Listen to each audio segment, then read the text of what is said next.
Okay, let's unpack this. Welcome to the deep dive. Today, we're diving deep into something absolutely fundamental to success in any organization: strategic human resource management, or SHRM. Forget the old idea of HR as just admin and paperwork. This is about the engine room, how people power the entire machine, not just, grease the gears. Exactly. It's looking at how intentionally managing human capital isn't just a part of the strategy, but really a crucial driver of achieving those big business goals. We've pulled together quite a stack of sources for this deep dive. They cover everything from the fundamental concepts of SHRM, the different ways organizations think about it, to how it tackles big, messy, real-world challenges. Things like mergers, knowledge sharing, and even how tech is reshaping the whole function. Yeah, and our mission today is to try and cut through the jargon a bit. We want to pull out the most impactful insights from all this material and give you, the listener, a clear picture of why putting people strategically at the center isn't just nice to have, it's pretty much non-negotiable for long-term success. So let's get started. Let's understand what makes HR truly strategic. What's truly fascinating when you look across the sources is this core idea. Strategic HRM is fundamentally about linking the human resource function directly to the overall strategic objectives of the organization. It's a deliberate, systematic approach, aligning everything HR does, hiring, training, performance, culture, you name it, with the bigger business picture. So it's definitely not just reacting, right? Like when someone needs to be hired or there's a problem, it's being proactive, thinking ahead. The sources make it really clear this intentional management of people is about adding tangible value and helping the company not just meet its goals, but also ensuring employee needs are considered alongside them. There's a core belief here. Yeah, that human resources are uniquely vital for sustained business success, not just short-term wins. Absolutely. The aim is to ensure every aspect of the organization's human side, the culture, the structure, the quality, commitment, motivation of the employees, all of it is actively contributing to those business objectives. It's about taking all those separate people management activities and sort of knitting them together into one integrated strategic program, not just a bunch of isolated tasks. The definitions we found really hammer this home. Gary Dessler talks about formulating and executing policies specifically to produce the employee competencies and behaviors needed to achieve strategic aims. Very direct. And Armstrong expands on that, seeing it as the approach to decisions about the entire employment relationship cycle. So recruitment, training, development, performance, and all the policies wrapped around that. Both definitions really point to that essential link. HR isn't running parallel to strategy. It's part of it, woven in. So the very nature of SHRM reflects this strategic focus. It's long-term, looking beyond just the next quarter or the next year. It aligns with the time horizon of the overall business strategy. And it's deeply intertwined with goal setting at all levels. Setting objectives, figuring out the policies to get there, and allocating resources effectively, especially people resources. What stands out, I think, is how SHRM doesn't just receive strategy from on high, it actively provides inputs into the business strategy formulation process itself, and then shapes specific HR strategies like who you hire or how you train based on that overall direction. It's also about building capability, isn't it? Seeing employees as strategic potential, fostering the learning of modern skills, essentially using people power to differentiate the organization from its competitors. Which leads us right into why organizations absolutely need SHRM. I mean, in today's competitive landscape, it provides that crucial differentiation. It guides where you invest your resources, directing them towards the most capable people, the areas that will make the biggest strategic difference. And it's the bedrock of the organization itself. It helps design the right structure, build the desired culture, define what makes the company an attractive place to work, the employee value proposition. Plus, creating communication channels for efficient operations. It even plays a role in managing risk, helping track workforce trends that could signal downturns or potential issues down the road. Think about core HR functions like recruitment and training. Under SHRM, they're not just tasks. They become strategic levers. You hire differently if you're pursuing innovation versus cost-cutting. It also emphasizes ethical management, rooting practices, and core values. Ultimately, it's about taking the business to a new level, integrating workflows, clarifying goals, and aligning the entire workforce for growth and flourishing.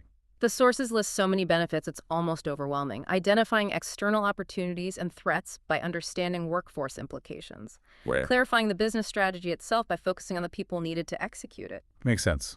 providing competitive intelligence through human insights, attracting and keeping the right talent, systematically developing competent people. That systematic part is key. Understanding internal strengths and weaknesses from a human capital perspective, meeting customer expectations by ensuring frontline capability, and driving productivity and business surplus. It's a lot. It really paints a comprehensive picture.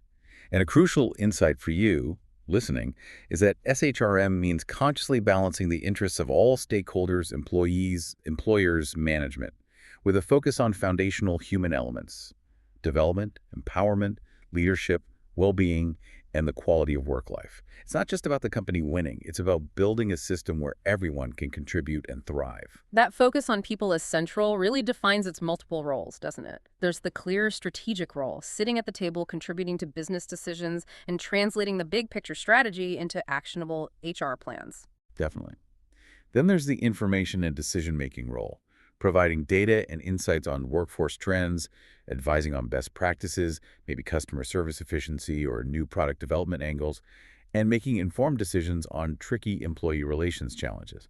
There's also the strategic HR functional role, which is about designing and implementing the actual HR systems planning, appraisal, compensation to ensure they really fit the strategy and the culture, not just off-the-shelf stuff. And yes, there's still an administrative role. Policies and procedures need smooth implementation. But even that is viewed through the lens of enabling strategy, like organizing training to foster employee involvement and flexibility, not just ticking a box. So bringing it all together, the core elements of a SHRM framework, according to the sources we looked at, start with strategic alignment, making sure those HR gears are turning precisely in sync with the big business engine. Like a company focused on rapid growth, needing HR to prioritize recruiting high-potential talent and building strong leadership pipelines, as the sources mentioned. It's that direct connection. Second is being proactive, not waiting for workforce problems to hit, but anticipating future needs and challenges. What skills will we need in 3 years? Third, integration. HR can't live in a silo. Strategic HRM means weaving HR functions like recruitment and training seamlessly with marketing, finance, operations.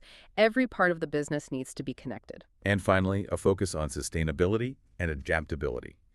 Building a workforce that can roll with the punches of external changes, be it tech disruption or economic shifts, fostering innovation and long-term resilient practices, that foundation is absolutely critical. Right. Now, here's where it gets really interesting. Now that we have this foundation of what strategic HRM is, the natural question is, how do organizations actually do it? Do they all approach it the same way? Turns out there are different frameworks or models, each offering a distinct lens. Yeah, these models are really useful. They help us categorize different approaches to HR practices. They provide an analytical framework for understanding them, and even define variables for research. Sometimes, the sources suggest, simply adopting a distinctive approach, whatever it is, can matter in itself. It gives focus. Let's explore a few of these. First up, you have the best practice model. Think of this as the one-size-fits-all idea, sometimes called universalistic. Right. It suggests there's a set of supposedly universal best HR practices, things like extensive training, maybe performance-related pay, high employee involvement that, if you implement them, always lead to superior performance. Regardless of your specific industry or context, the argument is that these practices inherently build essential competencies, leading to better attitudes, lower turnover, higher skills, productivity, quality. The works. But the sources quickly offer a counterpoint. They point out that what works brilliantly in one company might completely fall flat in another. Why? Because it simply doesn't fit their unique strategy or their technology or their existing ways of doing things. Implementing complex high-performance work systems, for instance, often needs really careful tailoring. You can't just copy-paste. Though benchmarking is sometimes used to try and find these supposed leading practices. Which brings us neatly to the best fit model, or contingency theory. This takes pretty much the opposite stance. It says there are absolutely no universal prescriptions, zero. The right HR policies and practices are entirely contingent on the organization's specific context, its culture, and crucially, its business strategy. It has to fit your situation. The key idea here is vertical integration, or FIT. It's about making sure your HR strategies align perfectly vertically with your overall business strategy, creating leverage. The explicit connection between what you do with your people internally and what you're trying to achieve in the external market is paramount. Your HR practices should build the specific competences needed for your competitive advantage. And the sources suggest the impact of HR on performance is strongest when competition really depends heavily on employee talents and skills. Makes sense, right? Yeah, definitely. Next up is the configurational model, sometimes called the combination approach. This model tries to bridge that gap between best practice and best fit.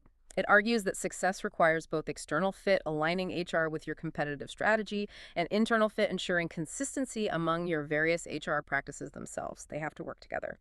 It emphasizes bundling HR practices. It's not just about one practice like selection. It's about a group of practices, maybe selection plus training, plus incentives that are carefully chosen and designed to complement and reinforce each other, and together support the competitive strategy. The idea is the synergistic effect of the bundle is more powerful than any individual practice working alone. It's a holistic view, seeing the organization as a whole system working towards its goals. Internal fit through bundles. Then there's the competitive theory model, sometimes called multi-level. This one zooms in even further. It starts by identifying the specific employee behaviors required to execute a particular competitive strategy. What do people actually need to do? Exactly. And then it designs HR practices explicitly to elicit and reinforce those specific behaviors. It creates a direct line from the business goal right down to what an individual employee is doing, how they're measured, and how they're rewarded for doing it. Like the configurational model, it requires both horizontal fit consistency among HR practices and that vertical integration alignment with the business strategy to truly build a competitive advantage. Performance management systems and competency frameworks are often key tools used here to ensure that coherence. Okay, shifting gears a bit now, we have the Harvard model, often called the integrated system model. This one is usually considered a soft HRM model. It's rooted more in human relations thinking. Right, it's soft because it places a strong emphasis on multiple stakeholders, not just shareholders, but also employees, government, the community. It sees employees not just as resources, but as equally important players whose interests must be factored into strategy. It highlights things like employee influence, mutual trust, and teamwork as key drivers. And the outcomes it focuses on are also soft. Initially, things like high levels of congruence, commitment, and competence among employees. But the core belief is that these soft outcomes directly impact the long-term, hard consequences like productivity, organizational effectiveness, and yes, ultimately, shareholder interests too. The fundamental belief here is that treating human resources as valuable assets, not just costs, provides a sustainable competitive edge. And finally, in contrast, there's the Davana model, often known as the matching model. This is usually described as a hard HRM model. Yeah, it's a different philosophy. This approach views employees primarily as a means to achieve organizational strategy. The focus is on using human resources in a calculated, rational manner to achieve competitive success. The priority is the organization's needs and how it responds to the external environment.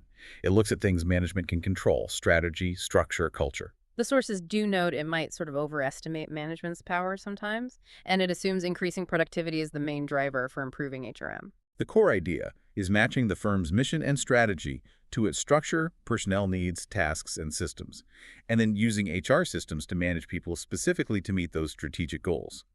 It's about a calculated fit between strategy, structure, and HRM systems, all geared towards business objectives.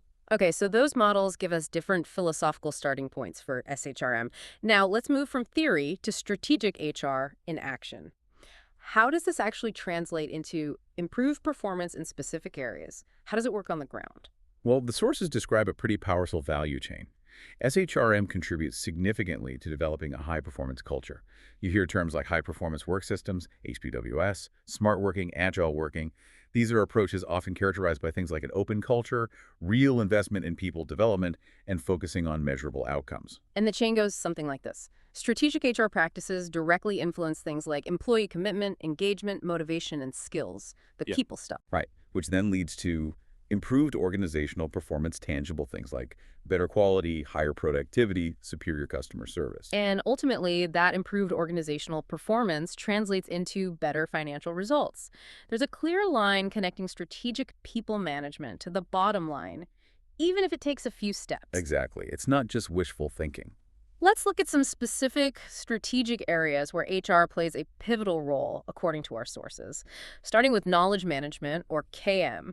We know KM is about ensuring knowledge gets from those who have it to those who need it to boost effectiveness, managing knowledge assets for value. It involves both tacit knowledge, that intuitive stuff like body language or expertise gained through And experience. explicit knowledge, the stuff you can easily write down or codify, like equations, procedures, databases. And HR's contribution here is absolutely critical. It's not just about running training courses, it's about building the foundation for knowledge flow. Yeah, HR helps create an open culture where sharing is encouraged, not penalized.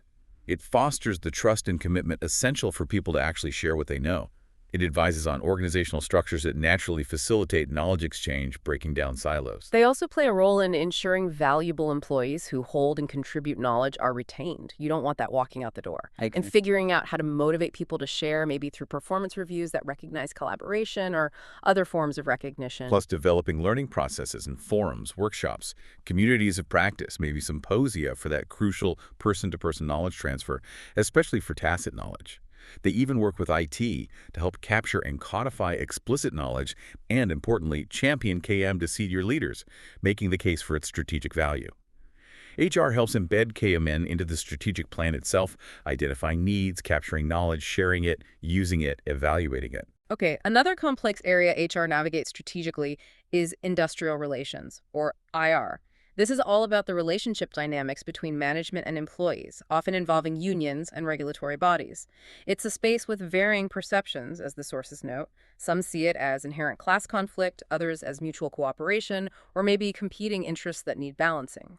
And the sources present these four approaches or perspectives on conflict in the workplace, which are really key for understanding the IR landscape. First, the unitary approach. This sees the organization as basically one harmonious team with shared goals, conflict. That's seen as a temporary aberration, maybe caused by poor communication or just some troublesome employees. Strikes are viewed as destructive and unnecessary. Then there's the pluralistic approach. This one acknowledges that the organization is made up of different groups, management, unions, maybe others, each with their own legitimate interests, which might sometimes clash. Conflict here is seen as inevitable, even potentially healthy, as it can drive innovation and necessary change. Unions play a legitimate role in balancing power. Management's job is to mediate these competing interests. Third, the Marxist approach. Yeah. This views conflict as an inherent outcome of the capitalist system itself, a fundamental struggle between the owners of capital and labor, where labor is seen as being exploited. Unions, from this perspective, are instruments for workers to fight for better conditions, though often framed as working within the system rather than aiming to overthrow it entirely. This perspective tends to believe state intervention typically favors management, and it dismisses the unitary view while seeing the pluralistic view as just propping up capitalism. And finally, the human relations approach. Influenced by thinkers like Elton Mayo, this emphasizes the positive nature of employees. It believes conflict can be avoided or minimized if management genuinely focuses on human needs, motivation, and positive initiatives. Though, the sources note that both the Marxist and pluralist views tend to be a bit skeptical of this one, perhaps seeing it as putting too much faith in management goodwill or ignoring deeper structural conflicts. Understanding these different lenses is crucial for HR, isn't it? To strategically manage relationships and navigate disputes in a way that aligns with the overall business strategy, whether that strategy emphasizes cooperation or managing necessary tensions productively. Absolutely. Moving on, another common strategic decision for organizations is outsourcing, and specifically human resource outsourcing, or HRO. This is simply handing off specific HR functions, or sometimes even the entire department, to an external provider. Think payroll, benefits administration, maybe talent acquisition, compliance, or training delivery. The main goal is usually to streamline operations, reduce overhead costs, and crucially tap into specialized expertise. Maybe complex regulatory knowledge or access to cutting-edge HR tech that the company doesn't have or can't afford in-house. It allows internal teams, including the remaining internal HR team, to focus more on core business activities, innovation, and growth. And the strategic implications for SHRM are significant. Cost efficiency isn't just about saving pennies. It can be a strategic investment, freeing up resources for higher value activities like talent development or change management. Access to expertise means staying current on regulations or technology without constant internal investment. It allows your internal HR people to focus on the truly strategic stuff culture, strategy alignment, organizational design, rather than getting bogged down in routine administration. And it offers scalability and flexibility too, right? Letting you adjust HR capacity more easily as the business grows, shrinks, or changes direction. Plus, managing compliance and risk can be outsourced to specialists. Yeah, the sources list Typical types of HRO, like recruitment process outsourcing, RPO, where a provider manages the entire hiring workflow, payroll and benefits administration, which are often complex and rule-bound, and even outsourcing specific learning and development programs. Okay, finally in this segment, let's talk about a major challenge with a huge human element, mergers and acquisitions, or M&A. We know M&A is about combining companies, two blending into one in a merger, or one taking over another in an acquisition, often driven by big strategic goals like rapid growth, market entry, or shaking up the competitive landscape. It's a common reality in business, but our sources highlight something absolutely critical. M&A can create severe trauma and stress for the people involved. This impacts everything from their psychological well-being and behavior to their health, their performance on the job, and their likelihood of even staying with the combined company. And ultimately, this human impact can make or break the entire deal's financial success. And here's the crucial insight the sources practically scream from the pages. A proactive strategy for dealing with the culture clash and the HR integration issues is fundamental to M&A success. But it is almost always overlooked or pushed aside until major problems start bubbling up. Exactly. Why is this soft stuff, the people side, so often ignored? The sources suggest a few reasons. Maybe it's seen as harder to measure and manage than financials. Maybe there's just a lack of awareness of its critical importance among leaders focused on the deal structure. Often there's no clear spokesperson or systematic model for addressing it early on, and the immediate focus tends to be heavily on the finance, accounting, and operational integration. People issues come later, if at all. But the reality is the role of people in M&A outcomes is a hard issue with hard consequences. Without employee commitment and buy-in, the potential synergies and benefits of the M&A simply won't be realized. People issues, like retaining key talent from both sides, managing communication effectively during uncertainty, integrating different cultures, these pop up across all phases of the M&A process. The sources present a helpful three-stage model of M&As from Habak and colleagues, starting with the pre-combination stage. This is before the deal is even legally finalized. It's where the justification is built, partners are sought, alternatives considered, and the deal structure finalized. Planning happens here. And planning in this stage is absolutely key. Why? The sources cite research suggesting that poor planning here, especially neglecting the human element, contributes to failure in something like 80% of cases. A staggering number. Then comes the combination stage. This is where the actual integration of the companies happens. The sources describe four broad approaches for this, outlined by Schuler and colleagues. There's the portfolio approach, where the acquired company remains largely an autonomous subsidiary. Blending, which attempts to take the best features of each organization to form a new, unified one. New creation, where they build a completely different new company from the parts. And assimilation, a complete takeover where one company's culture and systems absorb the other. Think maybe a GE or Siemens type of integration. And finally, the solidification and advancement stage. This is where the new entity starts to take shape, gets fine-tuned, and is assessed as it settles into its new form. HR's strategic role in managing people through all these potentially turbulent stages, pre-deal planning, integration, and stabilization is absolutely vital for the M&A to actually succeed. So how do you actually take all these concepts and models and make them happen? How do you develop and implement a strategic HR strategy effectively? The sources offer a useful methodology drawing from work by Dyer and Holder. It starts with assessment. First, assess the feasibility from an HR point of view. Can you actually get the people you need with the right skills within the necessary time frame and budget to execute the business strategy? Are the behavioral expectations realistic given the current workforce and culture? Second, determine desirability. Does the proposed business strategy align with your core HR principles and values? For example, would a strategy requiring rapid downsizing fundamentally conflict with a long-held organizational value of employment security? You need to check for those potential clashes. Third, determine clear HR goals. These need to be directly derived from the business strategy. If the business strategy is to be a low-cost leader, your HR goals might include driving higher performance standards across the board and potentially managing headcounts carefully to control labor costs. The link must be explicit.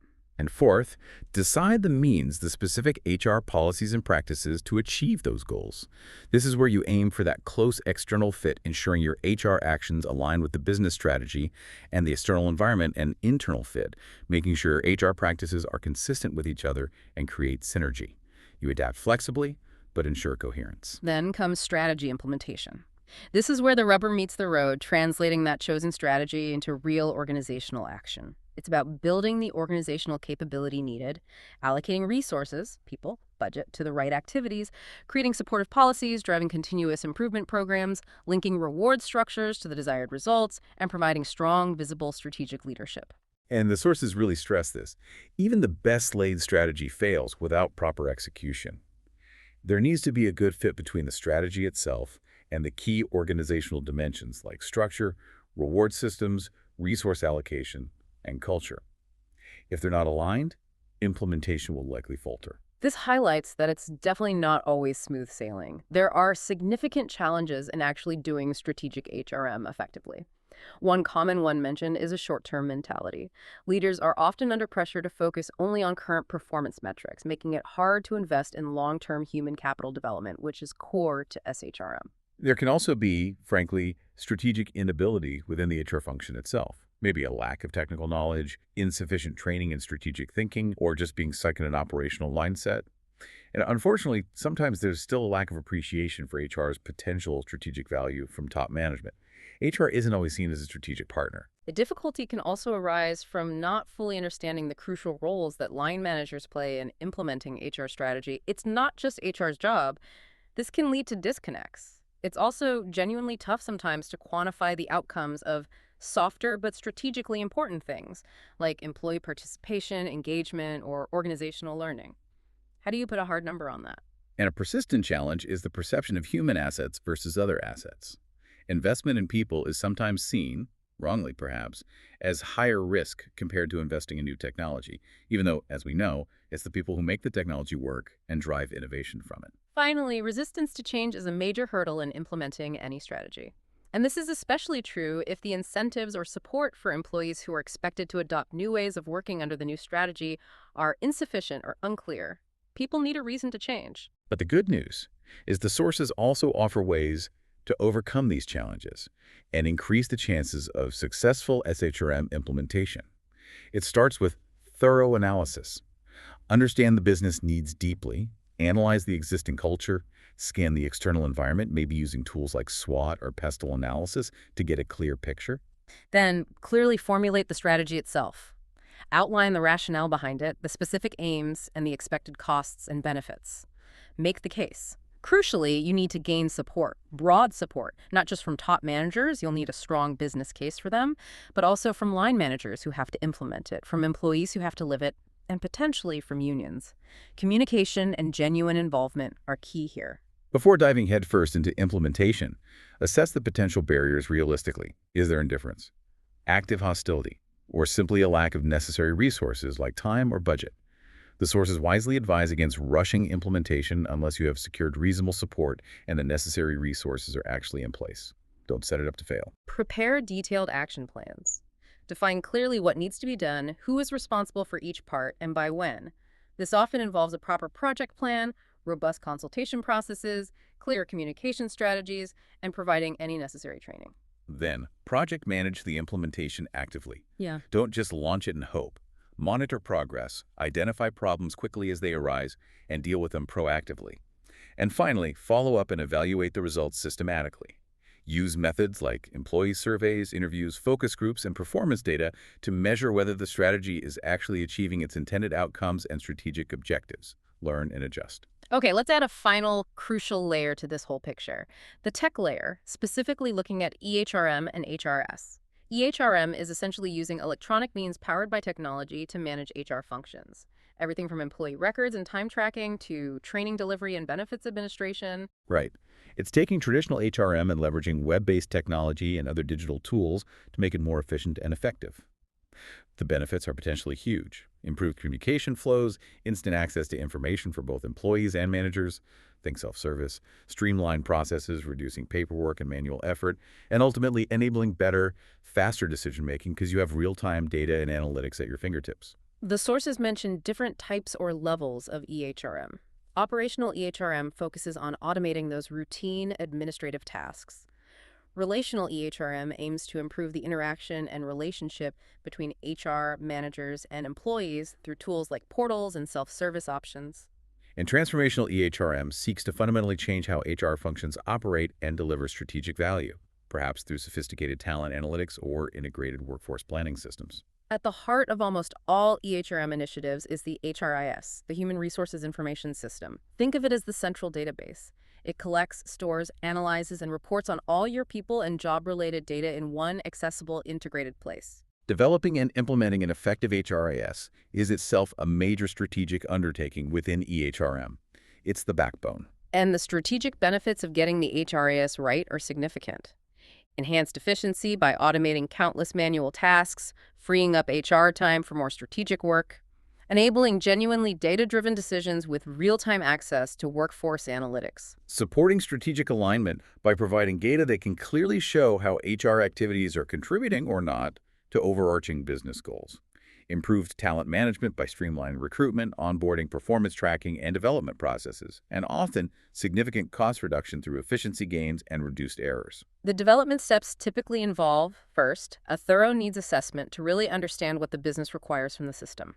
Then, clear goal setting for the HRIS, making sure they're aligned with the overall organizational strategy, followed by careful technology selection, choosing the right platform or vendor, and usually some degree of customization to make it fit the company's unique processes and needs. Implementation then follows with detailed project planning, managing it like any major project.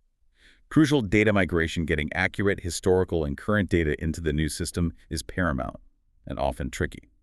Comprehensive training and change management is vital for everyone who will use the system: HR staff, managers, employees.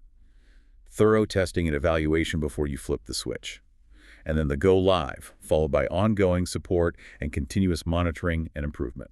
A major application of all this tech is, of course, e-recruitment and e-selection.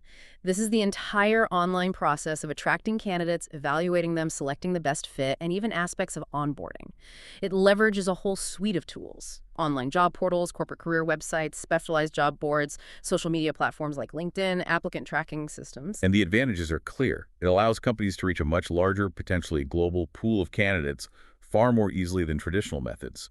It significantly increases efficiency in screening and processing applications, and it saves considerable time and money compared to things like print advertising or manual application sorting. Key elements include crafting effective online job postings, using both broad online job boards, reaching many companies' candidates, and the company's own dedicated career website, attracting those specifically interested in you, and strategically leveraging social media for both posting and sourcing. The typical steps involve developing engaging online postings, distributing them widely through the chosen channels, using automated systems like an ATS to help screen applicants based on predefined criteria, conducting initial interviews, which can now often be done via video call or phone, making the process faster and more convenient, and finally extending offers electronically.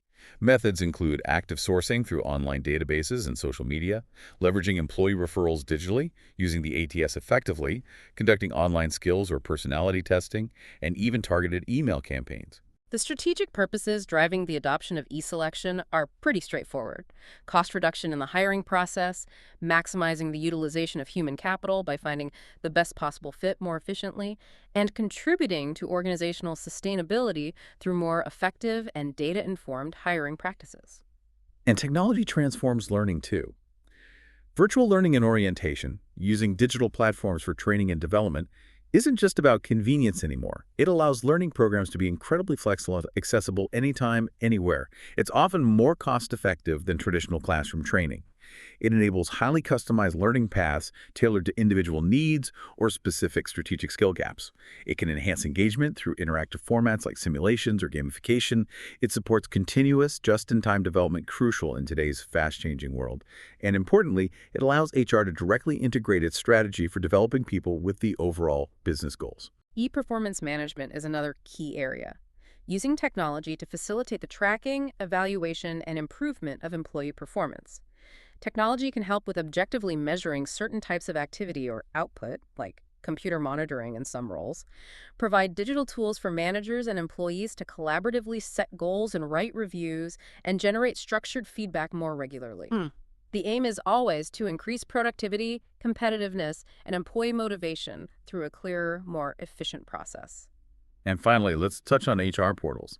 These are essentially the electronic gateways, usually internal websites or integrated systems where employees, and sometimes applicants, can access all sorts of HR and workplace information and often perform self-service transactions.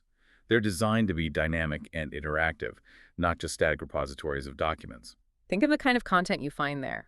Onboarding materials for new hires, links to company policies and procedures like employee handbooks or social media guidelines, job descriptions, organizational charts, information on current vacancies and salary structures. Details on benefits enrollment and entitlements, staff directories, company news and announcements. They serve as a central, accessible hub, often powered by the underlying HRIS, making essential information readily available 24/7 and reducing the burden on HR staff to answer routine questions. So after covering all that ground, what does this all really mean?